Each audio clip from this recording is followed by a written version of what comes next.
Salut à tous, alors on continue nos aventures sur notre petit circuit de billes.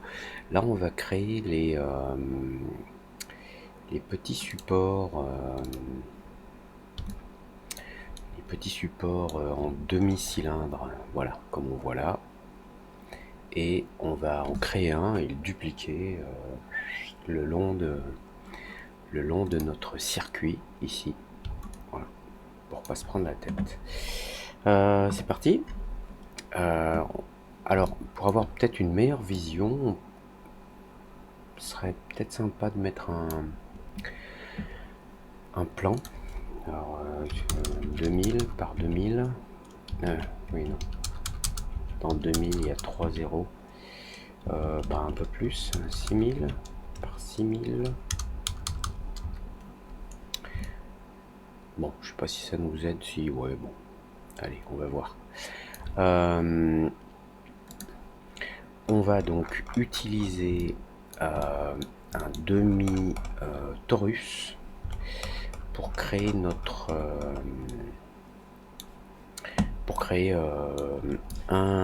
comment je vais appeler ça, une traverse, voilà, une traverse demi-circulaire. Et pour que ce soit plus facile à faire, on va partir de notre rail qui est défini par ces deux end-side. Donc là, je vais créer un torus, voilà.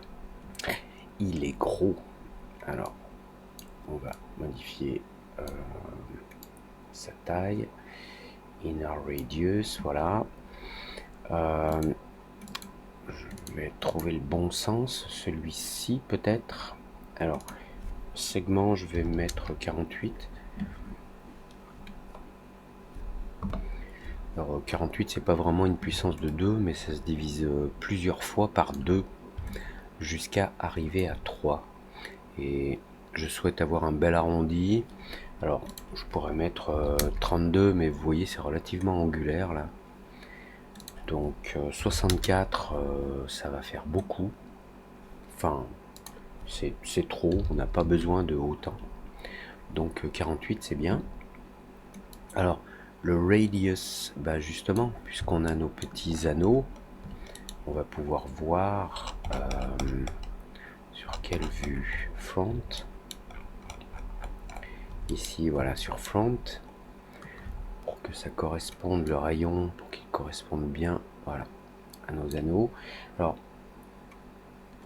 le pipe radius, c'est-à-dire le diamètre du... le rayon du... pas de l'anneau entier, mais le rayon de la partie circulaire de l'anneau. Voilà, je diminue un petit peu à 3 cm. Et on va utiliser dans la section slice, on va découper notre anneau. Alors quand on active, on va de 0 à 182 degrés. Donc voilà, on a un petit anneau qu'on va pouvoir mettre le long des rails pour faire comme si on avait le maintien que l'on utilise habituellement pour que les rails gardent bien leur position et une distance correcte et équivalente. Donc maintenant qu'on a ce torus, on va utiliser un cloneur pour le dupliquer le long de nos rails que l'on a déjà utilisé pour faire les rails, enfin le long des splines, le long des rails, ouais, utilisé pour créer les rails. Vous voyez ce que je veux dire. Bien. Donc un cloneur ici. Je mets le torus à l'intérieur. Ok, donc j'ai un petit tas de torus, amusant. Dans le cloneur, je vais lui dire que dans le mode, je vais utiliser un. Je vais utiliser un objet pour aligner mes clones. Et l'objet que je vais utiliser, c'est le premier rail que je glisse ici dans Object. Et voilà, on a déjà quelques clones qui apparaissent le long des rails. Alors, ils ne sont pas positionnés comme il faut. On va réactiver le sweep pour voir. Voilà. Leur position n'est pas bonne actuellement. Donc on va régler ça. D'abord, on va le régler avec une chose, c'est que comme dans le sweep, avec le cloneur, on peut utiliser, pour incliner nos objets, on peut utiliser un second rail, puisque voilà, on a un rail ici. Et on va prendre donc notre rail numéro 2. Voilà. Donc le rail numéro 2 lui permet de déterminer l'inclinaison, mais on voit qu'ils ne sont pas orientés comme il faut. Alors ça, on va le régler assez vite, parce que dans le torus, dans le slice, dans les tranches, on va mettre par exemple ici from. Dans quel sens? Je vais peut-être mettre là plutôt from moins depuis moins 90 degrés à 90. Et voilà. Alors on va vérifier qu'ils sont bien tous alignés correctement. Ouais. Bon, donc là ils sont ok. Maintenant on peut déterminer, on revient dans le mode cloner object. On peut déterminer le nombre, puisqu'on travaille ici soit en nombre, soit en espacement. Alors on va essayer en nombre, parce que je veux en avoir un certain nombre, pas 12 000 non plus, parce que si on veut faire des pieds pour les supporter, il va falloir faire autant de pieds que de traverses. Par contre, j'avoue que j'aimerais bien peut-être avoir une traverse ici et en avoir une ouais là. Après le reste peut être relativement uniforme, si je puis dire. Donc on va voir si dans le nombre on arrive à avoir, alors bien sûr on en a une là au début, et puis là on en a une qui est pas si loin. Alors vu que le problème c'est que là on travaille en nombre, ben si je passe de 12 à 13, vous voyez, hop, ça s'éloigne directement. On va essayer en mode even, c'est-à-dire distribué d'une façon répartie, avec une répartition. Alors là à 12, j'en ai un qui est là en bas, et ça c'est pas mal je trouve, avant notre ascenseur. Un ici, un ici, un ici, là, là, là, là, là, puis un au début là. Ça pourrait être bien. Ouais, allez, on va partir sur 12. Ce qui va déjà nous faire du boulot, parce qu'il va falloir faire les petites barres verticales de soutien. Et puis là, pour le coup, ben, je pense qu'il n'y a rien à changer. Alors, on peut aller dans Transform.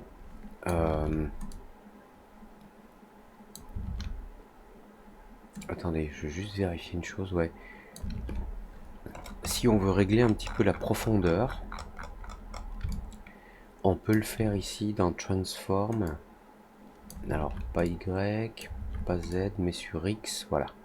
On peut régler un petit peu la profondeur, on peut mettre 1 cm. Pour plutôt que ça fasse genre anneau soudé. Puis surtout, je veux pas que ça touche la boule. Ouais, 3 c'est trop, allez, 2 ça ira bien. Voilà. Et donc, comme vous l'avez vu, on a utilisé le cloner pour créer des supports qui sont perpendiculaires au rail.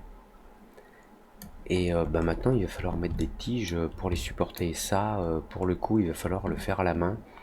Mais si je remets notre plan que l'on avait, on va regarder donc le rayon de notre torus. Il a un pipe radius de 3. Donc si je fais un petit cylindre avec un rayon de 3 et une hauteur, la hauteur qui nous intéresse. Alors, le problème à chaque fois dans Cinema 4D, c'est que les objets paramétriques, on peut pas choisir si la hauteur, elle part de l'axe vers le haut, vers le bas, ou si, alors on peut choisir l'orientation X, Y, Z, mais le problème c'est que l'axe, il est toujours au centre. Donc c'est un petit peu pénible, mais c'est pas très grave parce que nous on va commencer par mettre ici une tige de soutien pour le premier anneau là en haut. Donc on va juste la faire assez grande et c'est pas grave si elle traverse en bas parce qu'on va utiliser ce plan là pour couper le truc, enfin pour couper notre cylindre dans la vue. Donc maintenant il va falloir que je le déplace ce cylindre, voilà. Donc je vais le mettre ici en bas du premier support, je vais le faire rentrer un petit peu à l'intérieur. Et puis dans une autre vue, par exemple la vue de dessus, je vais le centrer et on voit là dans la vue de dessus cet anneau de la traverse, il est pratiquement vertical. Donc je vais déplacer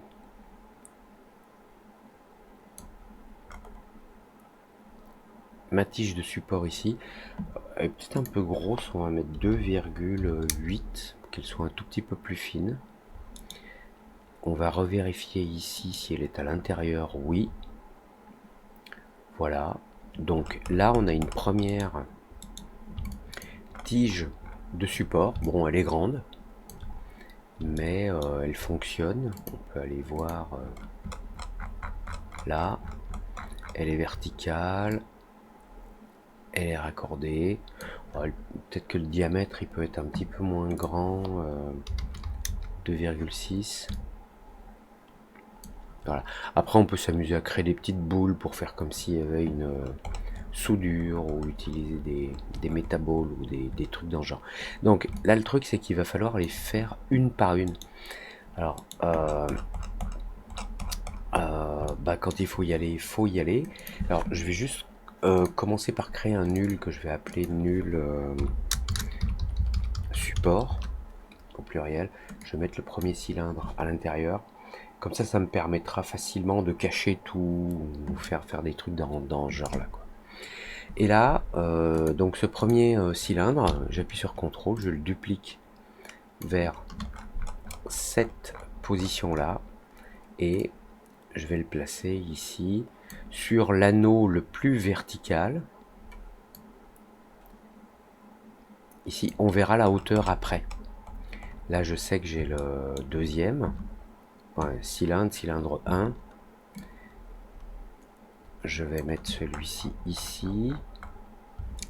La partie la plus verticale, elle est à peu près ici.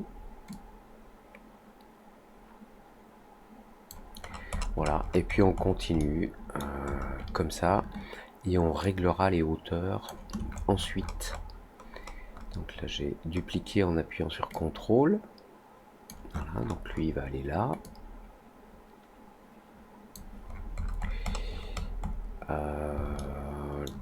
On continue, CTRL, copie.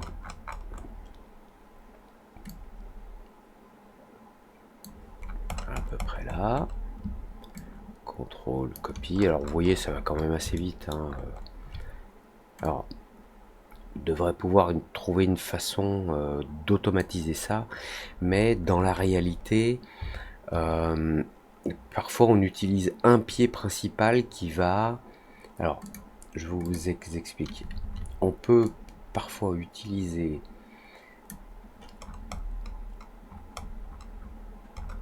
un pied principal. Voilà, je viens de créer un cylindre, donc ok, il est là. On peut, je me répète un peu là, hein, utiliser un pied principal ici qui soit un peu plus gros, qui soit suffisamment grand.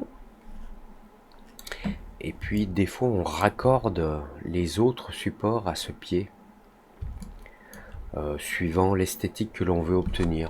Donc c'est pour ça que je préfère m'occuper de ces cylindres à la main. Donc lui il est en place, on passe au suivant, contrôle, duplique là. Alors lui il va venir là. Contrôle, duplique là. Hop là. Ici. Contrôle, duplique. Alors désolé pour les bruits de la souris qui font la roulette. Là.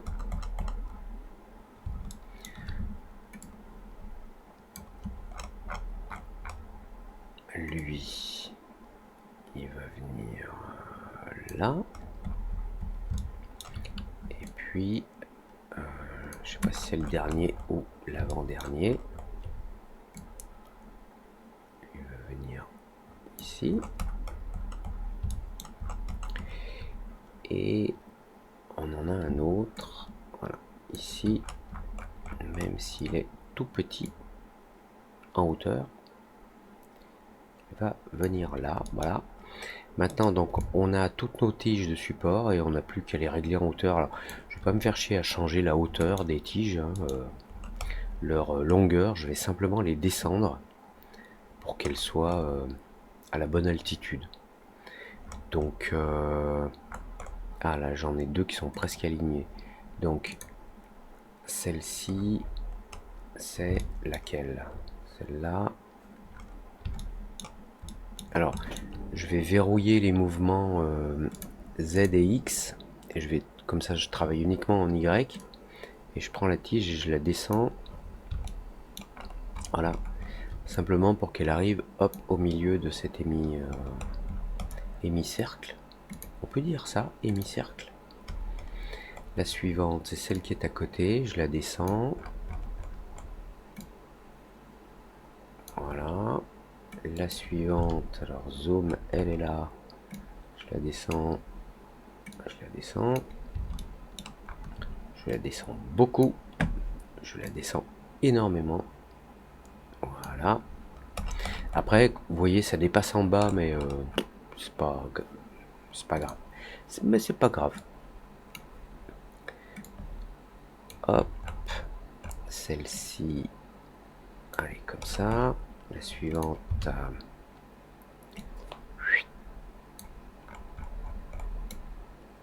Là, la suivante.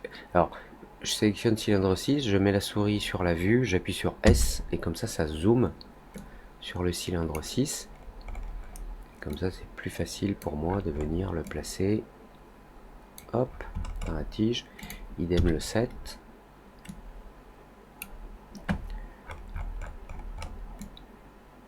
Voilà, le 8, zoom. Tu descends beaucoup.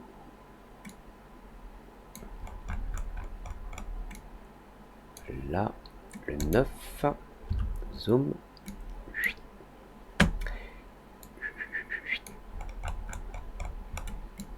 Et hop, le 10. Alors le 10, il est très bas. Là, et le 11. Le 11.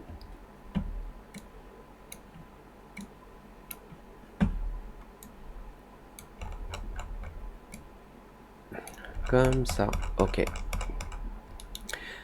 Voilà, pour avoir une idée de ce qu'on vient de faire, on vient de faire ça. On peut... si j'active dans les options, le SSAO, non, ça nous donne pas beaucoup de perspective. J'enlève le Grow Shading, moi ici on voit des petites ombres là au pied des tiges, mais bon. Voilà, le résultat, c'est à peu près, enfin c'est pas à peu près, c'est ça. Et j'aurais juste vérifié celle-ci. Ouais, elle est correcte, très bien. Voilà. Donc là, on a fait les tiges de support. Combien de temps? Parce que je sais que vous aimez pas quand c'est trop long. Ok, ben on va s'arrêter là pour cette partie des tiges de support. Et puis ensuite, on va s'occuper de la remontée mécanique, je pense, hein, ce serait bien. Voilà, comme d'habitude, abonnez-vous, likez pas, comme vous voulez. Likez, c'est cool. S'il y a quelque chose qui vous déplaît, n'hésitez pas, vous m'écrivez en commentaire pour me dire, voilà, parce que je souhaite m'améliorer. À tout de suite pour la suite. Ciao.